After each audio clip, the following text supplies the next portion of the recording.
ប្រឡាក់ដៃខ្ញុំឈាមនេះឈាមអ្វីគឺជាឈាមស្រីដែលខ្ញុំប្រហាខ្ញុំជាគិតកោ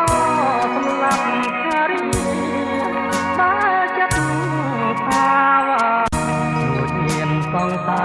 របាត់ខ្ញុំក្បត់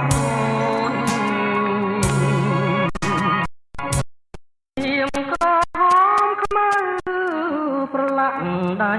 ចូលចិនប្រងក្នុងលងត្រីផាត់ត្រីបោកអ្នកណាប្រមាណគ្រប់ពលមកខ្លាំងមោះបាំងមិនខានប្រហាឲ្យបានគួរទៅញាក់ប្រានតែហួនអស់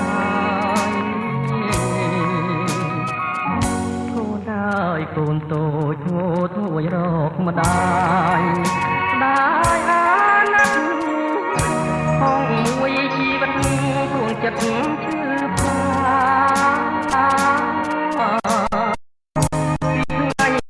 ទៅកំព្រាមាតាកូនហើយកូនប៉ា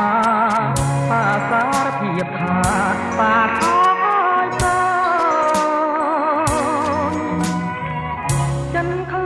ខ្លាយខ្លួនជាអ្នក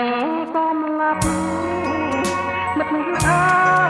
យចូលស្ដាប់កុំត្រាស់តាមក្នុងនោះសូមអរក្រឹតត្រូវកាន់ចិត្តបន់ចិត្តគុណអាណិតស្រីណាក្បត់ចិត្តគិតថាជីវិតលោកនេះធម្មតា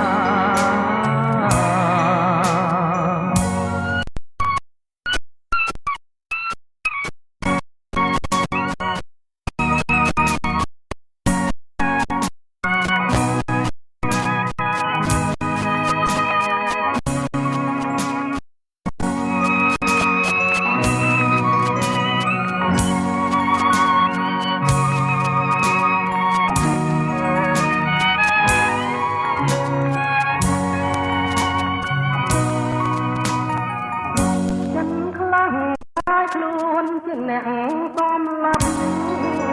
មិត្តអើយចូលស្ដាប់កុំត្រាប់តាមខ្ញុំនោះសូមអរក្រឹត